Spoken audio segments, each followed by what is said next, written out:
तर अशोक चव्हाणांनी भाजपमध्ये प्रवेश केला असला तरी पत्रकार परिषदेत मात्र आशिष शेलारांचा उल्लेख करताना त्यांचा चांगलाच गोंधळ उडाला। त्यांनी चुकून आशिष शेलारांचा उल्लेख मुंबई काँग्रेस अध्यक्ष असा केला। मात्र चूक लक्षात येताच दिलगिरीही व्यक्त केली।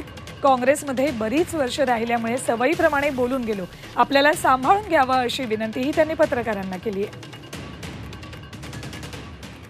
राज्य के उपमुख्यमंत्री सन्माननीय देवेंद्र फडणवीस जी,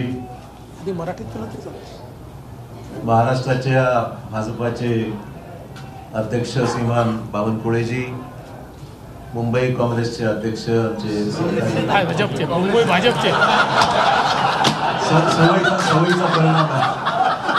50 वर्षाची सवय आहे। 50 वर्षाची सवय असल्यामुळे मुंबई भाजपाचे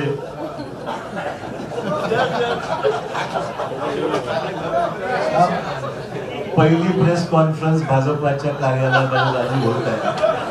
तेवढं थोडंसं मला एक्सक्यूज करा, आज पहिलाच दिवस आहे।